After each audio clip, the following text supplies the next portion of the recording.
Zero budget नैसर्गिक शेतीच्या नागपूर येथील 3 दिवसीय निवासी शिबिराची मोठ्या दिमाखात सुरुवात झाली। पद्मश्री सुभाष पाळेकर तसेच प्रमुख पाहुण्यांच्या हस्ते गणेश पूजन आणि दीप प्रज्वलन झाल्यानंतर मुख्य कार्यक्रमाला सुरुवात झाली।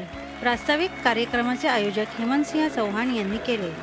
प्रास्ताविकात त्यांनी विदर्भातील शेतकऱ्यांसाठी झिरो बजेट नैसर्गिक शेती एक शाश्वत शेतीचा समृद्ध पर्याय असल्याचे सांगून विदर्भातील प्रत्येक शेतकऱ्यांपर्यंत झिरो बजेट शेतीचे तंत्र पोहोचवण्यासाठी प्रयत्न करणार असल्याचे स्पष्ट केले।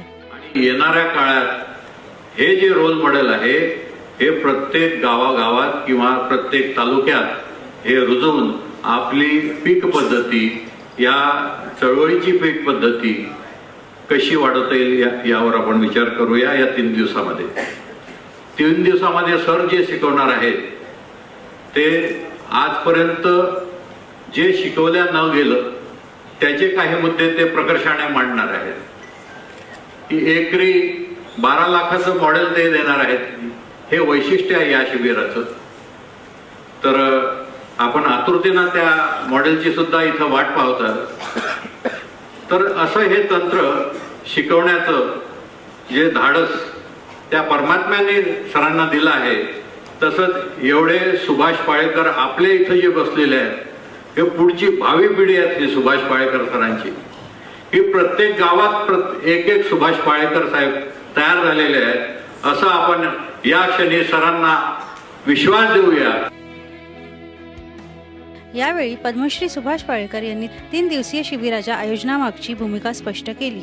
यामध्ये त्यांनी अन्नधान्य असुरक्षा, शेतकरी आत्महत्या, जागतिक तापमानवाढ आणि हवामानात होणारे बदल, तसेच ग्रामीण भागातून शहरी भागात होणारे स्थलांतर, आरोग्याची वेगाने वाढणारी समस्या, ढासळणारी कुटुंब व्यवस्था, जैवविविधतेवर होत असलेले आक्रमण आणि बाजार नियंत्रण व्यवस्था यासारख्या विविध समस्यांची कारण मीमांसा करण्यात येणार असल्याचे सांगितले। त्याचबरोबर या सर्व समस्यांवरील उपाययोजना कोणत्या आहेत या सर्व बाबींची सविस्तर चर्चा करण्यात येणार असल्याचे स्पष्ट केले।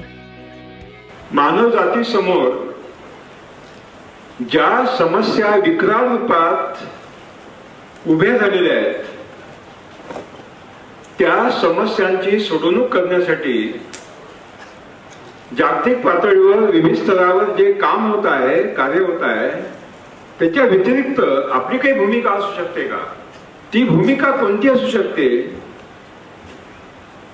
ती भूमिका आपण कशा तऱ्हेने निभावू शकतो याचा विचार करण्यासाठी आपण 3 दिवस इथे बसणार आहोत।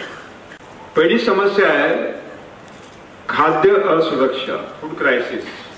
ज्या वेगानं जागतिक लोकसंख्या वाढत आहे आणि पीक उत्पादन देणारी जमीन घटत आहे, हे व्यस्त प्रमाण बघता आज अन्नधान्याची सुरक्षा धोक्यात आलेली आहे, असुरक्षा वाढते आहे, याच्यावर काही उपाय आहे का? दुसरी समस्या आहे शेतकऱ्यांची आत्महत्या। केवळ विदर्भातला शेतकरी आत्महत्या करतो आणि अमेरिकेतला नाही असं नाही, ही समस्या जागतिक आहे। मागच्या वर्षी मी 22 दिवस आफ्रिकेला होतो, इथं सुद्धा आत्महत्या आहेत। आमचे अमेरिकेतले मित्र मला सांगतात की ज्याच्याकडे 5000 एकर जमीन आहे तो सुद्धा अमेरिकेत आत्महत्या करतो।